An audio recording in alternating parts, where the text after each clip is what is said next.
There is a chapter you have recited your entire life. Words that have passed your lips thousands of times, so familiar that they almost feel automatic. And yet, it has never fully revealed itself to you, not because it is hidden, but because it is deeper than the way you have been reading it. Surah Al-Fatiha was never meant to remain on the surface of your tongue. It was meant to be entered, like a doorway that does not open outward, but inward. And Ibn Arabi would say, every time you recite it, you are not simply speaking, you are being addressed. There is a conversation taking place, one that begins before your awareness catches it and continues long after the words leave your mouth. But most people move through it quickly, unaware that in those few verses they are standing in front of something immense, something alive. And the moment you slow down enough to feel it, Surah Al-Fatiha stops being something you repeat and becomes something that begins to read you. Surah Al-Fatiha is often introduced as the first chapter of the Quran, something you begin with, something you move past, something you repeat before everything else. But if you look at it through a deeper lens, it does not behave like a beginning at all.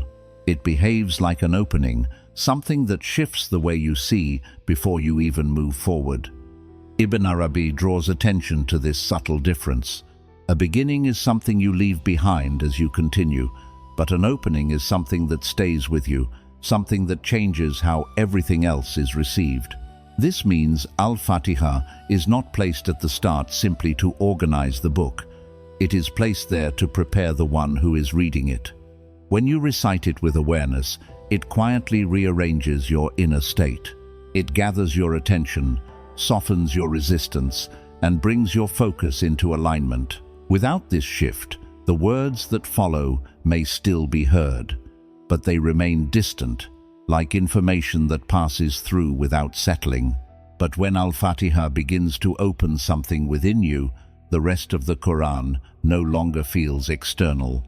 It starts to feel personal, as if it is speaking into your life rather than around it. This is why it is recited again and again, not as repetition, but as renewal.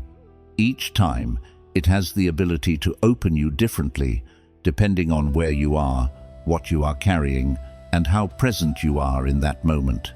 Sometimes it passes lightly, and other times it lands with weight, as if something inside you has finally become ready to receive it. So the real question is not how many times you have read Surah Al-Fatiha, but whether you have ever paused long enough for it to do what it was meant to do. Because when it truly opens you, it does not just lead you into the Quran, it changes the way you experience everything that comes after it. When you say, Alhamdulillah, it often feels like you are offering something from yourself, as if you are giving praise upward, as if the words begin with you and move toward Allah. But if you sit with it more carefully, the direction begins to change. Ibn Arabi points to a deeper understanding that praise does not start with you.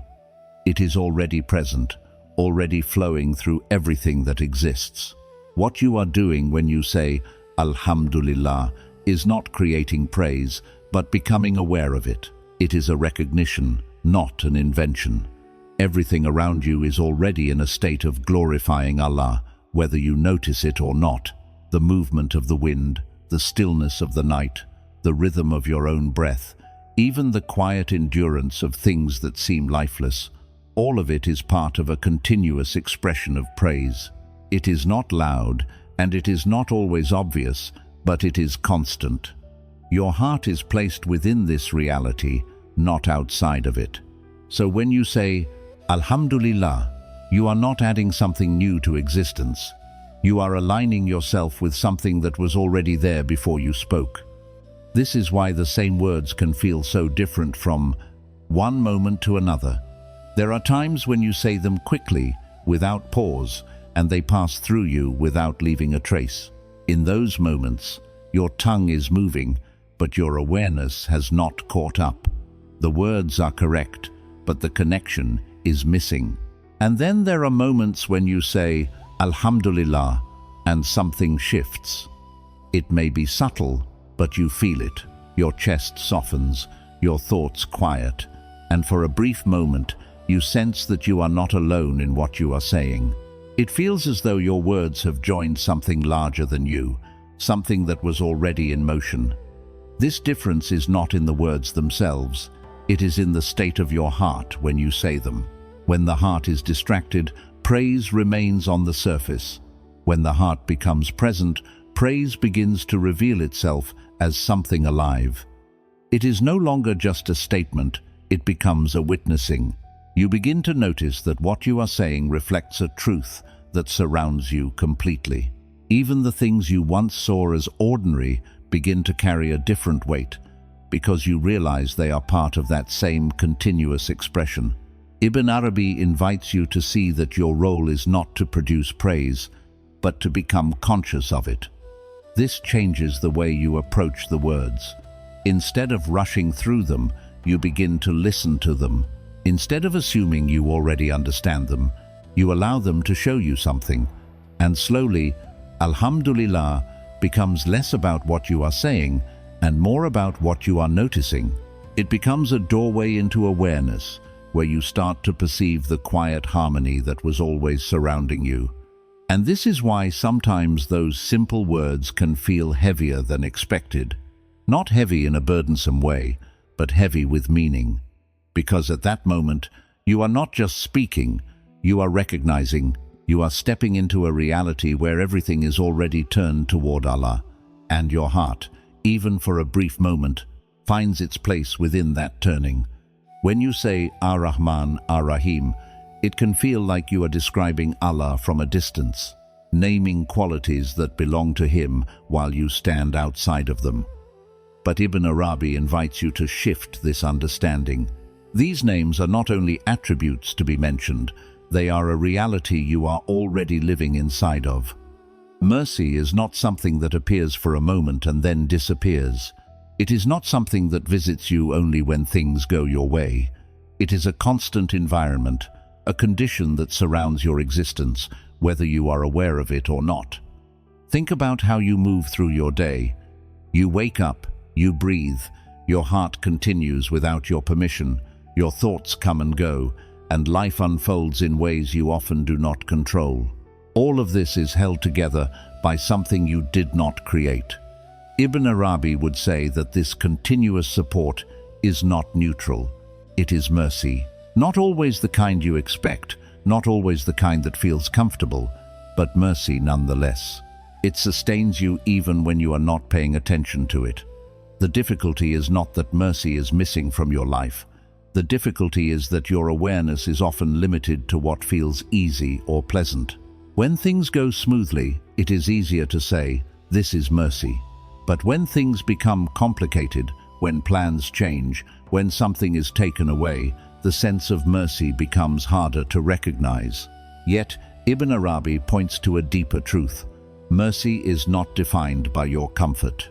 It is defined by what brings you closer to what is real, even if the path there is not simple. This means that what you experience as loss, delay, or confusion can still be wrapped in mercy, even if you cannot immediately see how. There are layers to mercy. Some are visible, and some are hidden. The visible ones are easy to accept: provision, ease, moments of joy. The hidden ones require patience, protection you did not recognize, redirection you did not ask for, endings that quietly remove what would have harmed you. Your perception tends to stop at the surface, but mercy continues beyond what you can immediately understand. When you begin to see Ar-Rahman Ar-Rahim as an environment rather than a distant description, something changes in how you experience your life. You no longer look for mercy only in outcomes. You begin to sense it in the process itself. Even in uncertainty, there is a form of care holding everything together. Even in moments where you feel lost, you are still being carried within a reality that has not abandoned you. Ibn Arabi's perspective softens the way you interpret your experiences. Instead of asking, "Where is mercy in this?" you begin to ask, "What part of this mercy have I not yet understood?"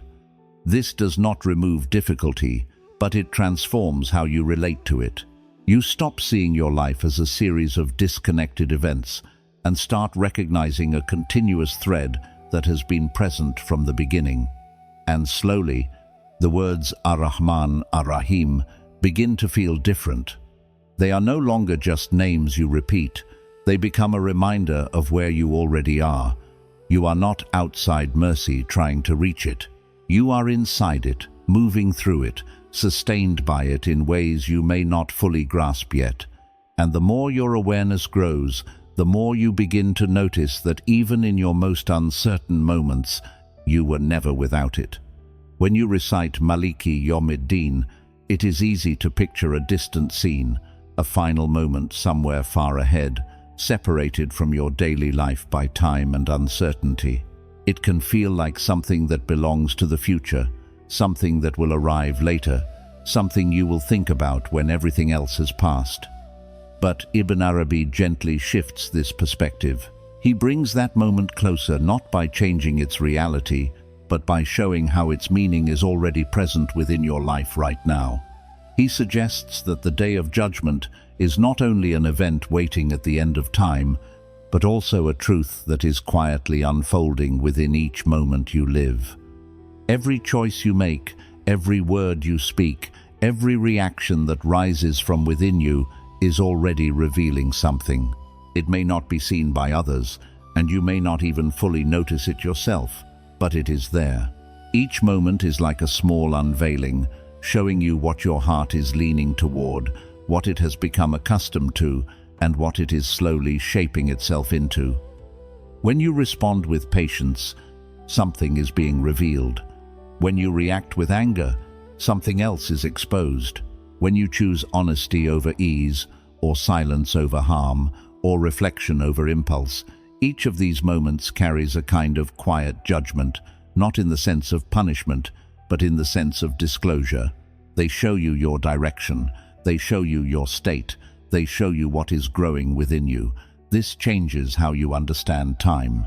Instead of seeing your life as something that will eventually lead to a final accounting, you begin to see that the process of becoming is already happening continuously. You are not waiting to be shown who you are. You are being shown, moment by moment, through the way you live, through the way you respond, through the choices you repeat until they become part of you. Ibn Arabi points toward the idea that the final day is not separate from this ongoing process. It is the complete unveiling of what has already been forming. Nothing new is created on that day, it is revealed. What was hidden becomes clear, what was internal becomes visible, what you carried quietly becomes something that can no longer be concealed. In this way, the Day of Judgment is not disconnected from your present life. It is the full clarity of it. This understanding brings a different kind of awareness into your daily actions. It is no longer about waiting for a distant moment to become accountable. It is about recognizing that accountability is already present in the way your inner state is being shaped. Each moment matters, not because it is being recorded somewhere far away, but because it is actively forming who you are becoming. And yet, this is not meant to create fear alone. It is also meant to bring a sense of opportunity, because just as every action reveals something, every moment also allows for change. A single shift in intention, a single moment of sincerity, a single act of restraint or kindness can begin to redirect what is being formed within you. You are not locked into what you were yesterday. The unveiling that is coming is shaped by what you are choosing now. So when you say, Maliki Yawmiddin, it begins to feel less like a distant declaration and more like a reminder of presence. It brings your awareness into the now. It asks you to notice what your moments are revealing, what your patterns are building, and what your direction is becoming. And slowly, you begin to live with a different kind of attentiveness, not rushed, not anxious, but aware that every small moment carries meaning, and that the final unveiling is already being written within the life you are living. When you reach the words Iyaka Nabudu, something subtle but profound changes. Until this point, The surah has been guiding your awareness, helping you recognize, understand, and reflect. But here, the direction shifts.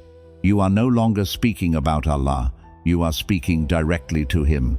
The distance closes, the tone becomes more intimate. It is no longer description, it is presence.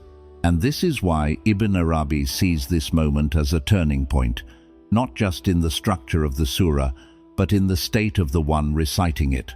On the surface, the meaning is clear. You alone we worship. It sounds like a declaration, a commitment, a statement of devotion.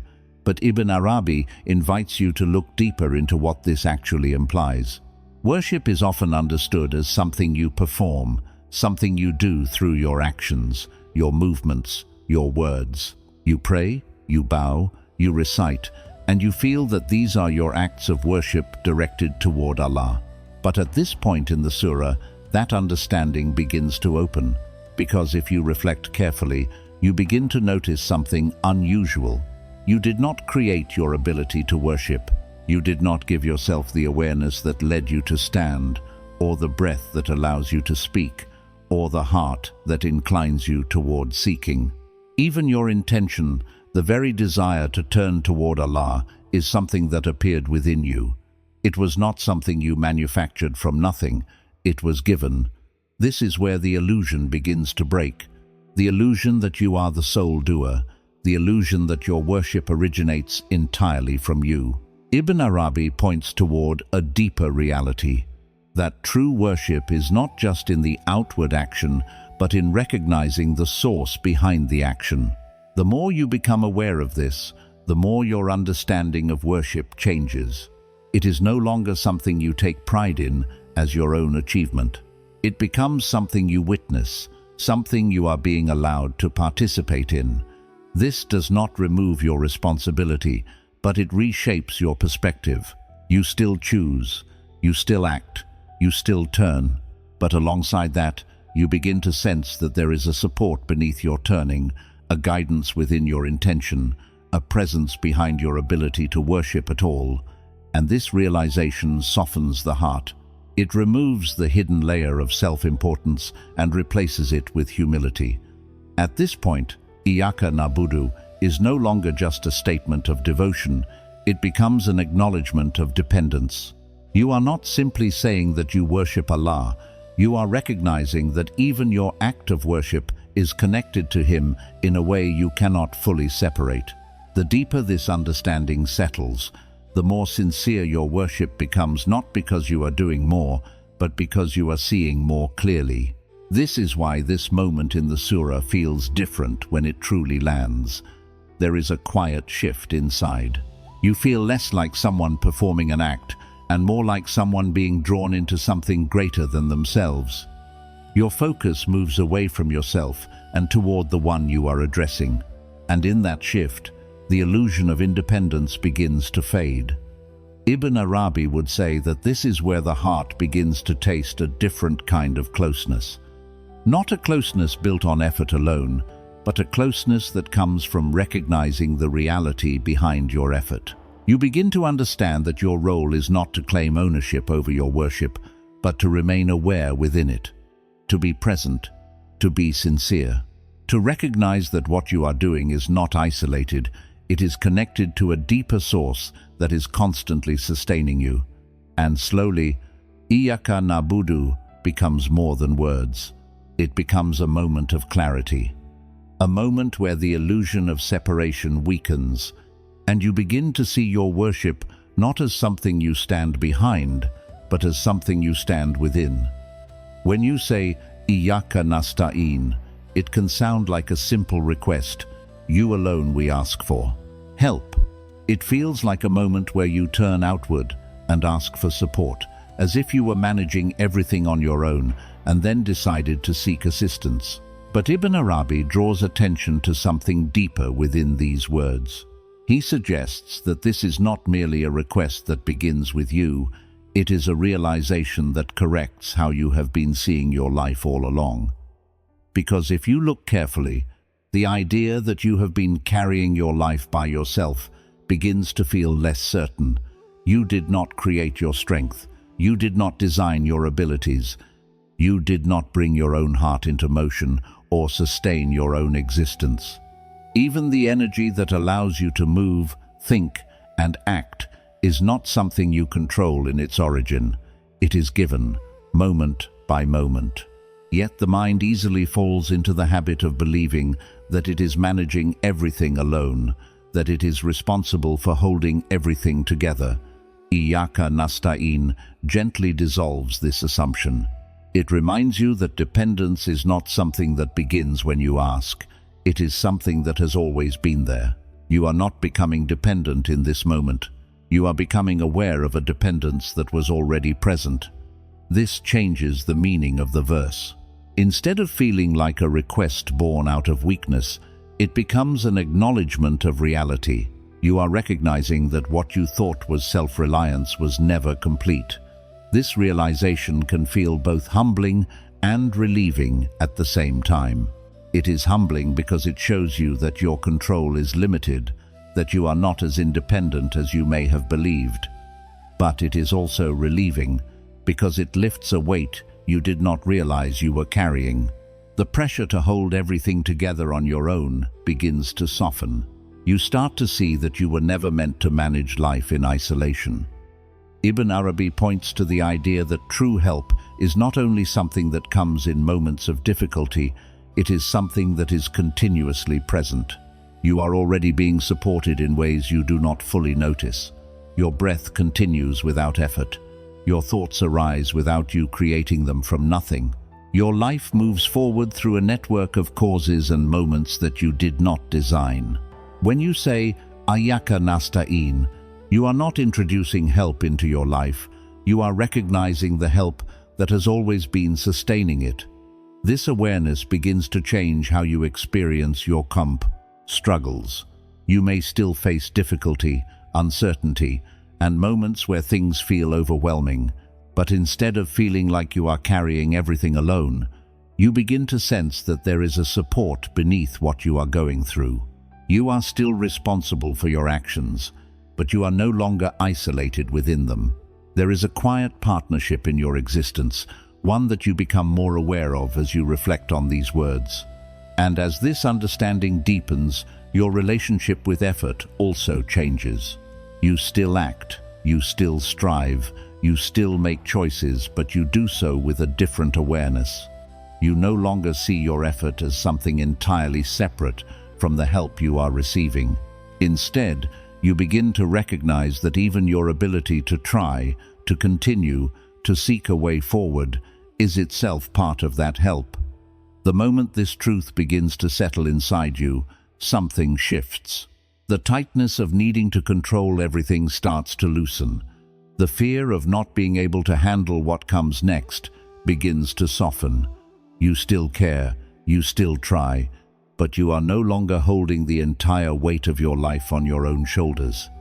Iyyaka nasta'in then becomes more than a phrase you repeat.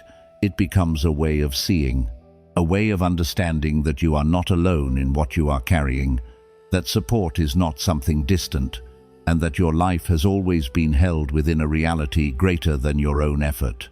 And in that awareness, even if nothing outwardly changes, something within you becomes lighter, steadier, and more at ease.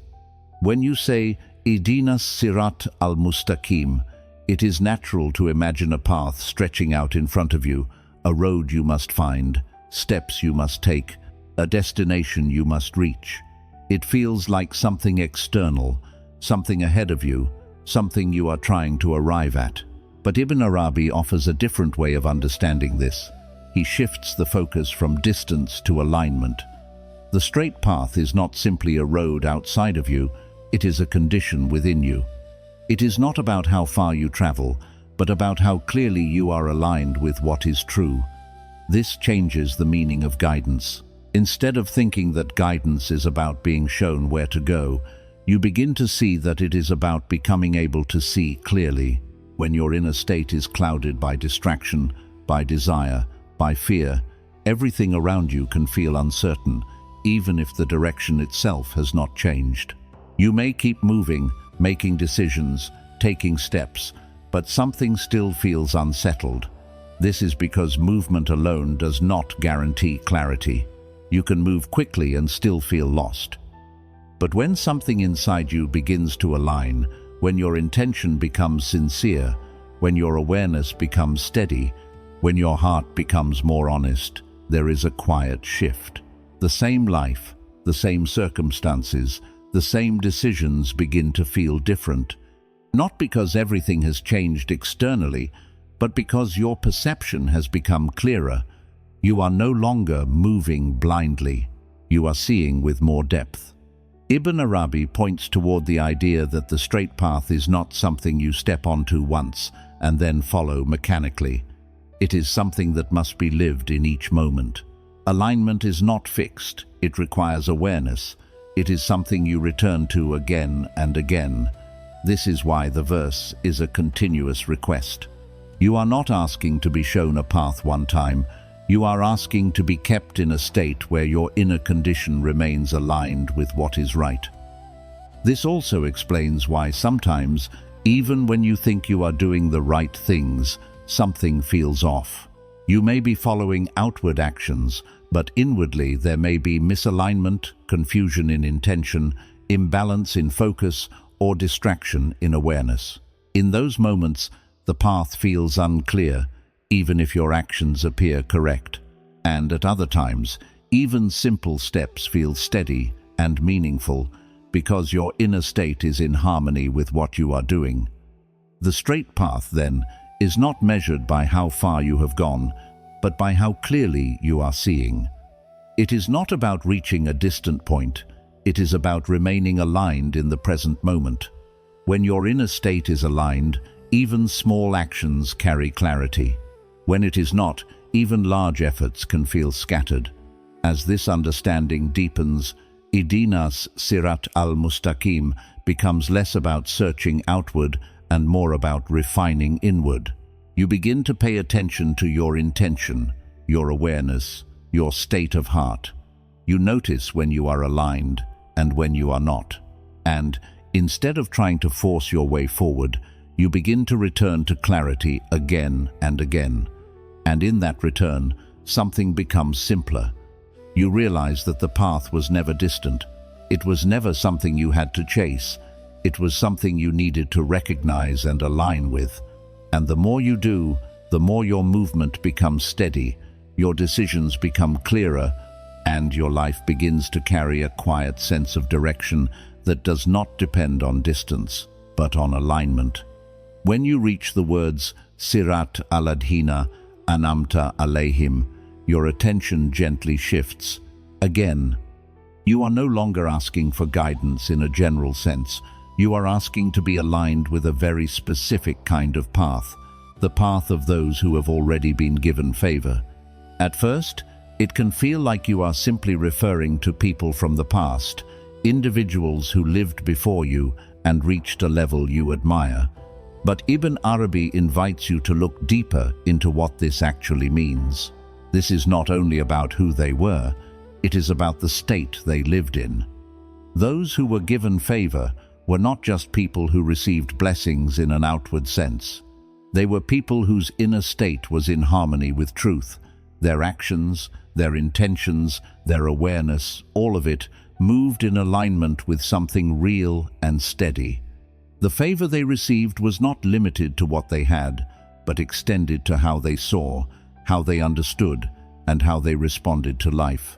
This is why their path is mentioned not as a history to remember, but as a state to recognize and move toward.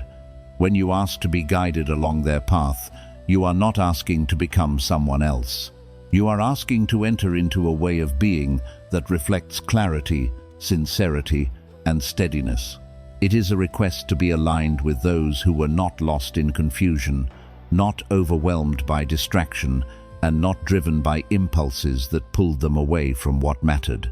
Their lives may have been different in circumstance, but what connected them was the quality of their inner state.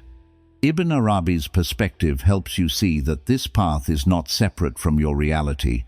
It is not reserved for a distant group that you cannot reach. It is present as a possibility within your own life. Every moment you choose honesty over pretense, patience over reaction, awareness over distraction, you are stepping closer to that alignment.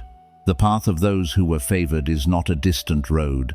It is a pattern of living that becomes visible through your own choices.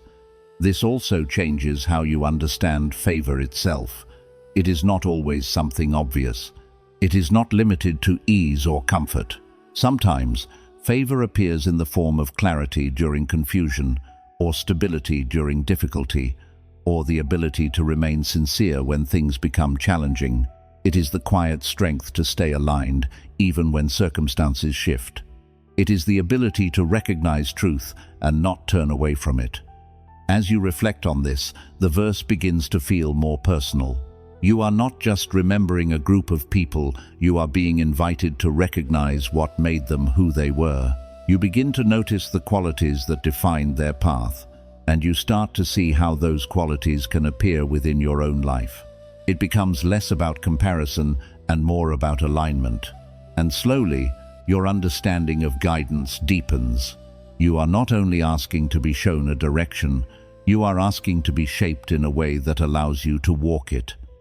You are asking for your inner state to reflect the same clarity that those before you carried. You are asking for your awareness to be steady, your intentions to be sincere, and your actions to come from a place that is not scattered or divided. Sirat Alladina Anamta Alayhim then becomes more than a continuation of the verse. It becomes a reminder that guidance is not abstract. It has been lived, it has been embodied, and it can be recognized. And as you continue to recite it, you begin to understand that the path you are asking for is not something distant or unreachable. It is something that begins to take form within you as your awareness deepens and your alignment becomes more clear. As the recitation comes to its final words, Gayril Maghdubi Alayhim Wala Dalin, there is a quiet but powerful shift. You are no longer only asking to be guided towards something, you are also asking to be protected from losing that alignment. This part of the surah is not about pointing outward at others. It is about recognizing patterns that can exist within your own life. It is a moment of honesty, where you acknowledge that guidance is not only about knowing the right way, but also about being able to remain steady upon it. Ibn Arabi would direct your attention inward here. He would suggest that these descriptions are not distant categories reserved for others, but states that the human heart can move through. There are times when a person may have knowledge, may see clearly, and yet still move against what they know. There are other times when a person may simply drift, losing clarity, becoming uncertain, and slowly moving without direction. These are not fixed identities, they are conditions that can appear when awareness weakens or when the heart becomes disconnected. This is why the verse carries both caution and mercy. It is caution, because it reminds you that clarity alone is not enough. You must remain aligned with it. It is not enough to recognize what is true if your actions begin to move in a different direction. And it is mercy, because it invites you to remain aware of these possibilities, to notice when your inner state begins to shift, and to return before you drift too far. In your own life, this can be seen in subtle ways. There are moments when you understand something clearly, when you know what is right, when you feel a sense of direction, but something within you resists, delays, or moves away from that clarity. And there are other moments when you feel uncertain, when distractions pull your attention and your sense of direction becomes less defined. These are not permanent states, but they are real, and they shape the way you move forward. By including this in the surah, you are being guided to remain attentive. You are not only asking for guidance once you are asking to be protected from the ways in which that guidance can be lost. This brings a different kind of awareness into your life. You begin to notice your inner movements more carefully. You become more sensitive to when you are aligned and when you are drifting. And instead of ignoring these shifts, you begin to respond to them. Ibn Arabi emphasizes that the path is not maintained through effort alone, but through awareness. The more aware you become of your inner state, the more quickly you can recognize when something is changing. And when you recognize it, you are given the opportunity to return. This return is always available. It does not require perfection, it requires honesty. It requires you to see clearly where you are and to gently realign yourself. As these final words settle, Surah Al-Fatiha completes something within you. It began by opening your awareness, guiding you through recognition, dependence, alignment, and now it ends by grounding you in vigilance. You are not left with a fixed position, you are left with a living awareness. An awareness that continues beyond the recitation, shaping how you move, how you respond, and how you remain connected. And in this way, the surah does not really end. It leaves you with a direction that continues into your life. A quiet reminder that guidance is something to be lived, protected, and returned to again and again with awareness and sincerity. And maybe now, you won't recite Surah Al-Fatiha the same way again. Not because the words changed, but because you did. What once felt familiar begins to feel deeper. What once passed quickly now asks you to slow down. And what once sounded like recitation begins to feel like a living conversation. Every verse is no longer something you say, and leave it is something that stays with you, shaping how you see, how you respond, how you move through your life.